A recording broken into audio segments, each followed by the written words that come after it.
नमस्कार, जोहार। तो भारत मित्र देख रहे हैं आप। मेरा नाम अभिषेक भारती है। जो खबर अब से कुछ दिन पहले हमने आपको दिखाई थी, उसी खबर को एक बार फिर आपके सामने लेकर के हाजिर। उस खबर को समझने से पहले आपको 2023 का एक नोटिफिकेशन मैं दिखाता हूं। इस नोटिफिकेशन को देख लीजिए। उपायुक्त सह जिला दंडाधिकारी का कार्यालय बोकारो जिला नजरत शाखा का आदेश है कि उपायुक्त बोकारो के आदेश ज्ञापांक 480 स्थापना दिनांक 13/10/2023 के द्वारा श्री रवि मुर्मू, ये नाम ध्यान रखिएगा, रवि मुर्मू नाजिर है जिला नजरत शाखा के, नजारत शाखा में बोकारो। इनका स्थानांतरण प्रखंड कार्यालय गोमिया में किया जाता है।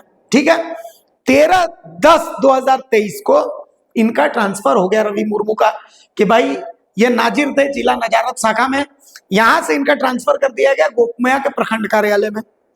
रवि मुर्मू को निर्देश दिया जाता है कि नजारत शाखा बोकारो से संबंधित संपूर्ण प्रभार श्री अनिमेष वैभव उच्च वर्गीय लिपिक जिला नजारत शाखा बोकारो को सौंपना सुनिश्चित करेंगे। मतलब ये जाएंगे और जो इनकी जिम्मेदारियां, वो तमाम जिम्मेदारियां जो है ये अनिमेष वैभव जो क्लर्क हैं, ठीक है, उनको सब कुछ सौंप देंगे। अब ये नोटिफिकेशन 13/9/2023 का है।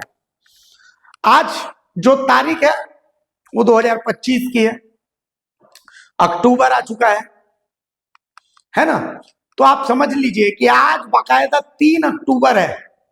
2 साल बाद भी जो रवि मुर्मू है उन्होंने अपना प्रभार जो है वो अनिमेष वैभव को नहीं सौंपा। बोकारो डीसी का आदेश था ज्ञापांक नंबर 480, उसको ठेंगा। तो आखिर क्यों रवि मुर्मू ने ऐसा क्यों नहीं किया? क्यों वो बोकारो का नजारत शाखा नहीं छोड़ना चाहते? एक छोटा सा मैं घपला घोटाला बता देता हूं। सिर्फ तेल को लेकर के, तेल का जो बिल होता है, चूंकि यहीं से क्लियर होते हैं सारे बिल जो है वो यहीं से बनते हैं। तेल के जो बिल है उस बिल में लाखों लाख रुपए का घोटाला है।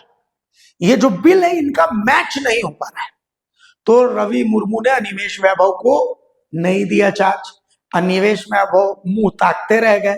रवि मुर्मू आज भी वही उसी पद पर जमे हुए हैं। अजय नाथ झा जो बोकारो के डीसी हैं, बहुत ही संवेदनशील अधिकारी हैं। झारखंड के अधिकारियों में एक बहुत अच्छे अधिकारियों का अगर नाम लिया जाएगा तो उसमें से एक है अजय नाथ झा। तो सवाल ये उठता है कि क्या अजय नाथ झा को इसकी जानकारी नहीं दी गई है कि रवि मुर्मू का तबादला 13/10/2023 को ही हो गया है। जनवरी, फरवरी, मार्च, अप्रैल, मई, जून, जुलाई, अगस्त, सितंबर, अक्टूबर, ठीक है, 13 अक्टूबर, 2 साल हो गए और 10 दिन बाद 2 साल पूरे हो जाएंगे। 2 साल बाद भी एक अधिकारी अपने पावर का, आप सोच लीजिए कि एक नाजिर का पावर कितना है कि ये डीसी के आदेश को भी ठेंगा दिखा करके, अब पावर है कि मैनेजिंग कैपेबिलिटी है, ये आप देख लीजिए। लेकिन आप ही सोचिए कि एक आदेश जो 13/10/2023 को जारी हुआ है कि इनका ट्रांसफर किया जाए, और आज 2025 की 3 अक्टूबर है, यानी लगभग 2 साल पूरे हो चुके हैं। 2 साल तक इस अधिकारी ने सबको मैनेज करके रखा है। तो आप सोच लीजिए कि इसने कैसे मैनेज किया होगा, इस अधिकारी की पावर कितना होगा। और यह भी सोचिए कि आखिर क्यों यह अधिकारी जिला नजारत शाखा के नाजिर का पद का लोग छोड़ नहीं पा रहा। जो सूत्र बता रहे हैं कि करोड़ों का खेल है, हिसाब का मिलान ही नहीं हो रहा है।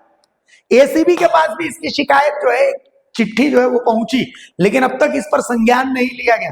तो आप सोच सकते हैं कि ये मामला कितना बड़ा है। मैटर ये नहीं है, आप समझिए, क्या लगता है आपको घोटाला सिर्फ विनय चौबे या पूजा सिंघल जैसा आईएएस अधिकारी, छवि रंजन जैसा आईएएस अधिकारी करते हैं? नहीं, ये इंजीनियर, नाजिर, लिपिक, ये भी बड़ा बड़ा घोटाला करते हैं। आप सोचिए ना कि एक नाजिर डीसी के आदेश को 2 साल तक कह रहा है ठेंगा। आप सोच सकते हैं कि ये आखिर कितना बड़ा खेल है। ये नाजिर सबको मैनेज कर रहा है, तभी तो 2 साल तक इसने अपने ट्रांसफर को टाल दिया। ये मजाक है क्या? एक सिस्टम होती है, एक हायरार्की होती है। लेकिन रवि मुर्मू जैसे अधिकारी जिनको गोमिया प्रखंड कार्यालय में योगदान देना था, सारा प्रभार अनिमेष वैभव को देना था, लेकिन इस अधिकारी ने मैनेज कर लिया। ऐसा कोई नोटिफिकेशन नहीं है जिस नोटिफिकेशन के तहत ये आदमी कह दे कि नहीं, मेरे को वापस यहां पर पदस्थापना कर दी गई। और अगर पदस्थापना वापस वहां पर की गई तो वो किस अधिकार से की गई? अब तक योगदान अगर नहीं दिया है रवि मुर्मू ने, तो क्यों नहीं दिया है? क्या एसीबी को इस मामले की जांच नहीं करनी चाहिए? क्या बोकारो डीसी को इस मामले में संज्ञान नहीं लेना चाहिए?